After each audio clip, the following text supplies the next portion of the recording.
CM Siddaramaiah ಜೊತೆ legal team ಸಭೆ ವಿಚಾರ. ಗೃಹ ಸಚಿವ ಡಾಕ್ಟರ್ ಜಿ ಪರಮೇಶ್ವರ್ ಹೇಳಿಕೆಯನ್ನ ನೀಡಿದ್ದಾರೆ. ನಮ್ಮ ಲೀಗಲ್ ಟೀಮ್ ಏನು ಸಲಹೆ ಕೊಡ್ತಾರೆ ನೋಡೋಣ, ಅದರ ಮೇಲೆ ತೀರ್ಮಾನವಾಗುತ್ತೆ.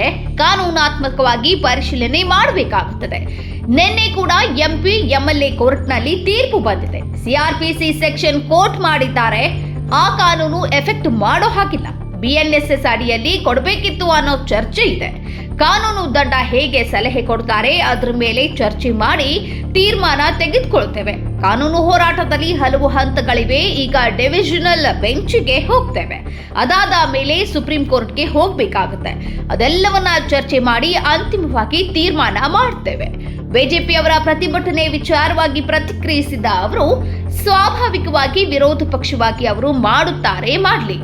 ಕಾನೂನಾತ್ಮಕವಾಗಿ ನಾವು ಏನು ಹೋರಾಟ ಮಾಡಬೇಕು ಮಾಡ್ತೇವೆ. ಕಾನೂನು ಹೆಚ್ಚ, ಬಿಜೆಪಿಯವರ ಅಭಿಪ್ರಾಯಗಳು ಹೆಚ್ಚ. ಅವರ ಅಭಿಪ್ರಾಯಗಳಿಗಿಂತ ಕಾನೂನು ಹೆಚ್ಚಾಗುತ್ತದೆ. ತನಿಖೆಗೆ ಸಿಬಿಐ ನಡೆಸಬೇಕು ಎಂಬ ಬಿಜೆಪಿ ಆಗ್ರಹದ ವಿಚಾರಕ್ಕೆ ಮಾತನಾಡಿದ ಅವರು, ಬಿಜೆಪಿ ಅವರು ಹೇಳುವುದನ್ನ ಬಿಡಿ. ಈ ದೇಶದಲ್ಲಿ ಕಾನೂನಿದೆ. ಅದಕ್ಕೆ ನಾನು ಹೇಳಿದ್ದು ಕಾನೂನು ಹೆಚ್ಚ, ನಮ್ಮ ಅಭಿಪ್ರಾಯ ಹೆಚ್ಚ ಅಂತ. ಬಿಜೆಪಿ ಅವರು ಮುಖ್ಯಮಂತ್ರಿಗಳನ್ನ ಇಳಿಸಬೇಕು ಅಂತಲೇ ಇಲ್ಲ ಸಲ್ಲದ ಆಪಾದನೆಗಳನ್ನ ಮಾಡಿದ್ದಾರೆ. ಆದರೆ ಕಾನೂನು ಇದೆಯಲ್ಲ, ಕಾನೂನಿಗೋಸ್ಕರ ಹೋರಾಟ ಮಾಡ್ತೇವೆ. ನಾನು ತೀರ್ಪಿನ ಬಗ್ಗೆ ಹೆಚ್ಚು ಕಮೆಂಟ್ ಮಾಡಲ್ಲ. ಈ ತೀರ್ಪಿನಿಂದ ನಮಗೆ ಸಮಾಧಾನ ಇಲ್ಲ ಅಂತ ಮಾತ್ರ ಹೇಳ್ತೇನೆ. ತೀರ್ಪು ಕೊಟ್ಟಾಗಿದೆ, ಆದರೆ ನಮಗೆ ಸಮಾಧಾನ ಇಲ್ಲ. ಏನಿತ್ತು ಅದನ್ನ ಪರಿಗಣಿಸಿಲ್ಲ. ಮುಂದೆ ವಿಭಾಗೀಯ ಪೀಠ ಸುಪ್ರೀಂ ಕೋರ್ಟ್ಗೆ ಹೋಗುವುದಕ್ಕೆ ಅವಕಾಶಗಳಿವೆ. ರಾಜ್ಯಪಾಲರ ಅರ್ಕಾವತಿ ಸೇರಿದಂತೆ ಹಲವು ವರದಿ ಕೇಳಿರುವ ವಿಚಾರಕ್ಕೆ ಹೇಳಿಕೆ ನೀಡಿದ ಅವರು, ರಾಜ್ಯಪಾಲರ ಎಲ್ಲಾ ಪ್ರಶ್ನೆಗಳಿಗೆ ಉತ್ತರ ಕೊಡಬೇಕಾಗಿಲ್ಲ. ಪ್ರತಿನಿತ್ಯ ಪತ್ರ ಬರೆದು ಕೇಳಿದ್ರೆ ಉತ್ತರ ಕೊಡಬೇಕು ಅಂತೇನಿಲ್ಲ. ಆದರೂ ಕೆಲವೊಂದು ನೀತಿ ನಿರೂಪಣೆ ವಿಚಾರದಲ್ಲಿ ಮಾಹಿತಿ ನೀಡ್ತೇವೆ. ದಿನಾಪತ್ರ ಬರೆದು ಮಾಹಿತಿ ಕೊಡಿ ಅಂತ ಅಂದ್ರೆ ಕೊಡೋಕ್ಕಾಗಲ್ಲ. ಅರ್ಕಾವತಿ ವಿರುದ್ಧ ನಿರ್ಣಯ ತೆಗೆದುಕೊಳ್ತೀರಾ ಎಂಬ ವಿಚಾರಕ್ಕೆ ಪ್ರತಿಕ್ರಿಯಿಸಿದ ಅವರು, ಕ್ಯಾಬಿನೆಟ್ನಲ್ಲಿ ಏನಾಗುತ್ತೋ ನೋಡೋಣ ಎಂದು ಪರಮೇಶ್ವರ್ ಅವರು ಮಾತನಾಡಿದರು.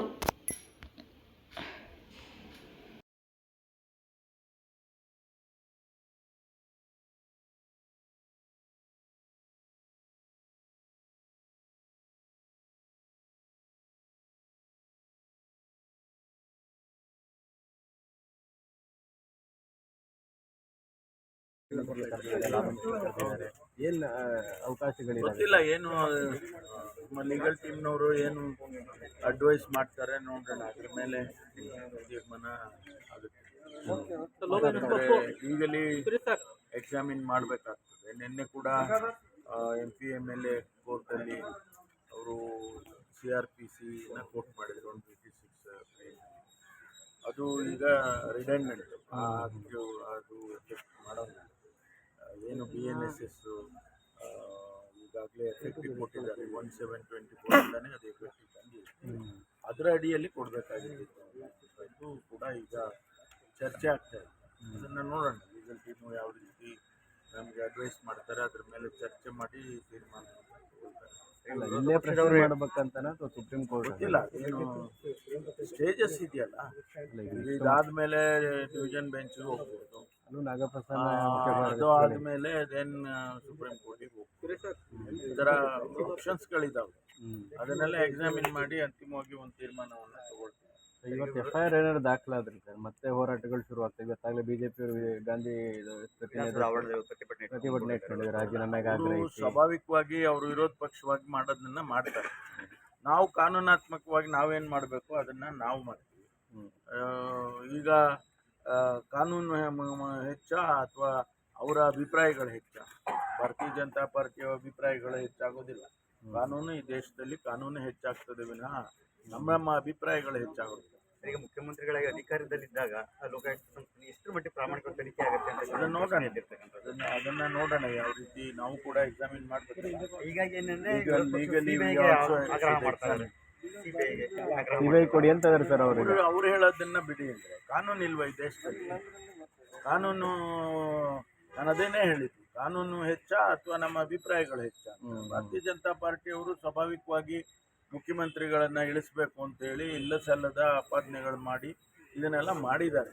ಆದರೆ ಕಾನೂನು ಇದೆಯಲ್ಲ, ಕಾನೂನಿನ ಮುಂದೆ ನಾವು ಕಾನೂನಿಗೋಸ್ಕರನೇ ನಾವು ಹೋರಾಟ ಮಾಡ್ತಾರೆ. ಸರ್, ಈಗ ಮೂಡಾದಲ್ಲಿ ಹಗರಣನೇ ಇಲ್ಲ ಅಂತ ತಾವು ಹೇಳ್ತಾ ಇದ್ರಿ, ಬಟ್ ಇದನ್ನ ಕೋರ್ಟಲ್ಲಿ ಕನ್ವಿನ್ಸ್ ಮಾಡಕ್ಕೆ ಯಾಕೆ ಸಾಧ್ಯ ಆಗಲಿಲ್ಲ? ನ್ಯಾಯಾಧೀಶರಿಗೆ ಕನ್ವಿನ್ಸ್ ಮಾಡ್ಲಿಕ್ಕೆ ಯಾಕೆ ಸಾಧ್ಯ ನಾನು ಆಗಲಿಲ್ಲ? ಈಗ ನಿನ್ನೆನೂ ಹೇಳಿದೆ, ನಾನು ಈ ಜಡ್ಜ್ಮೆಂಟ್ ಬಗ್ಗೆ ನಾನು ಕಮೆಂಟ್ ಮಾಡೋದಿಲ್ಲ. ಇಷ್ಟೇ ಹೇಳ್ತೀನಿ, ನಮಗೆ ಸಮಾಧಾನ ಇಲ್ಲ, ಅದ್ರ ಬಗ್ಗೆ ಕಾಮೆಂಟ್ ಮಾಡಕ್ಕೆ ಹೋಗೋದಿಲ್ಲ. ಅವ್ರ ಅಭಿಪ್ರಾಯ, ಅವರು ಜಡ್ಜ್ಮೆಂಟ್ ಕೊಟ್ಟಿದ್ದಾರೆ, ಆದರೆ ನಮಗೆ ಸಮಾಧಾನ ಇಲ್ಲ.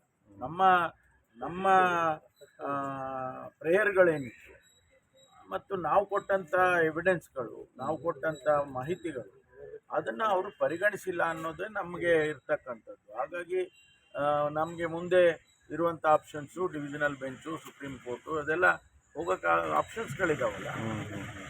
ಈಗ ರಾಜ್ಯಪಾಲರು ಕೇಳ್ತಾ ಇರುವಂಥ ವರದಿಗಳು, ಈ ವಿಚಾರದ ಬಗ್ಗೆ ಇವತ್ತು ಕ್ಯಾಬಿನೆಟ್ನಲ್ಲಿ ಚರ್ಚೆ ಆಗುತ್ತಾ? ಅದು ಎಲ್ಲಕ್ಕೂ ಉತ್ತರ ಕೊಡಬೇಕಾದ ಪರಿಸ್ಥಿತಿ ಇದೆಯಾ ಸರ್ ಸರ್ಕಾರಕ್ಕೆ? ಎಲ್ಲದಕ್ಕೂ ಉತ್ತರ ಕೊಡಬೇಕಾಗಿಲ್ಲ. She is a constitutional head, chief minister and the government is the executive head. ನಾವು ಪ್ರತಿನಿತ್ಯ ಅವರಿಗೆ we are not answerable every day report ಕೊಡಬೇಕು ಅಂತ ಏನಿಲ್ಲ. ಆದರೂ ಕೂಡ ಕೆಲವೊಂದು ಪಾಲಿಸಿ ಮ್ಯಾಟರ್ಸಲ್ಲಿ, ಕೆಲವೊಂದು ಮೇಜರ್ ಡಿಸಿಷನ್ಸ್ನಲ್ಲಿ we will keep him inform. ಅದರಿಂದ ಅವರಿಗೆ ದಿನ ಕಾಗದ ಬರೆದು ನೀವು ಇದಕ್ಕೆ ಮಾಹಿತಿ ಕೊಡಿ ಅಂದರೆ ನಾವು ಕೊಡೋಕ್ಕೆ ಬರೋದು. ಈ ಅರ್ಕಾವತಿ ದಿನ ನಿರ್ಣಯ ಆಗುತ್ತೆ ಸರ್ ಕ್ಯಾಬಿನೆಟಲ್ಲಿ, ಕೊಡಬೇಕಾ ಬೇಡವಾ ಅನ್ನೋದು? Thank you.